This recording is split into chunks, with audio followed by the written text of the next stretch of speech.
এটা ছিল মেয়ের স্কুলে ফার্স্ট ডান্স প্রোগ্রাম। প্রত্যেকে গুড মর্নিং। আজ কিন্তু ব্লগটা স্টার্ট করেছি প্রচুর তাড়াহুড়োর মধ্যে। গতকালকে ব্লগ আমি কিন্তু তোমাদেরকে বলেছিলাম, যেহেতু মেয়ের স্কুলে ফার্স্ট প্রোগ্রাম ছিল স্কুলে, সেজন্য অনেকটা সকালবেলা উঠেছিলাম। উঠে কিন্তু সমস্ত কাজকর্ম কমপ্লিট করে সোনাকে দেখো সুন্দর করে আমি সাজিয়েছি। প্রথমবার এরকম ভাবে সাজালাম সোনাকে। যদিও আমি এ ব্যাপারে সাজানো অতটাও কিছু জানি না, তবুও যতটা পেরেছি একটু সুন্দর করে সাজিয়ে গুছিয়ে দেওয়ার কিন্তু চেষ্টা করেছিলাম। মাথার মধ্যে একটা টেনশন সারা রাত ধরে ঘুরঘুর করছিল, যেটা হলো সোনা ঠিকঠাক ভাবে নাচতে পারবে কিনা। বিশ্বকবি শোনো তোমরা, খুব ছোটবেলা থেকে তোমাদের মতো বয়স থেকে রবীন্দ্রনাথ কবিতা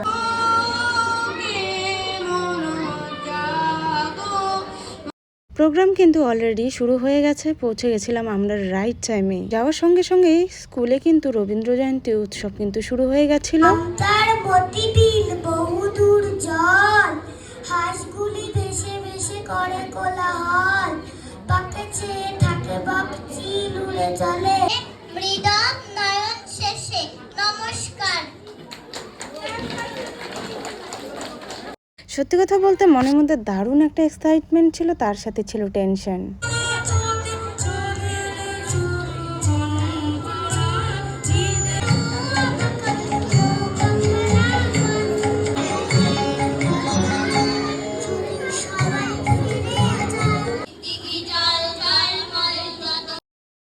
তো যাই হোক, এত কিছুর মধ্যে পেয়ে গেছিলাম এক কাপ চা। সেটা খেয়ে নিজে একটু রিল্যাক্স ফিল করলাম। যতই সময়টা এগিয়ে আসছে ততই কিন্তু সোনা মনের মধ্যে একটু টেনশন করছে, সেটা কিন্তু তোমরা ওর মুখটা দেখে বুঝতেই পারছো।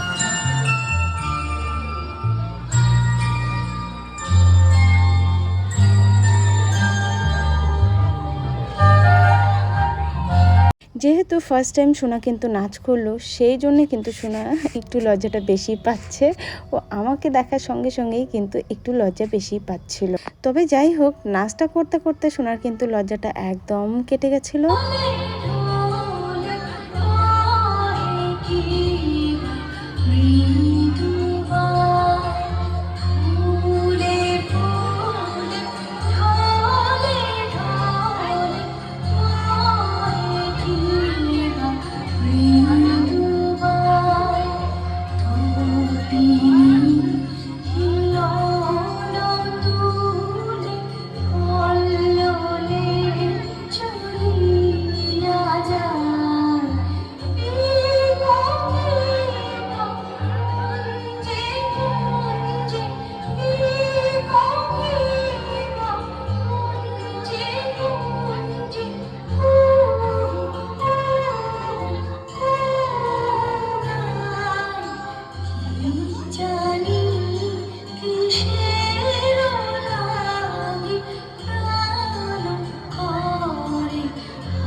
জানো তো, আমি কিন্তু মন ভরে এই নাচটা দেখছিলাম। প্রত্যেকটা স্টুডেন্ট, তার সাথে প্রথমবার সোনা নাচছে।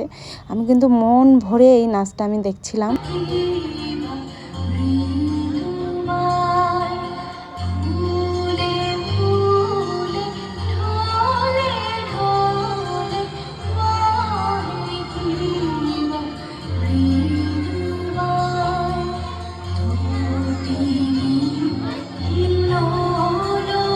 কিন্তু অন্যান্য অনেক প্রোগ্রাম হয়েছিল, সেগুলো কয়েকটা দেখে তারপরে কিন্তু আমরা বেরিয়ে পড়েছিলাম বাড়ির থেকে।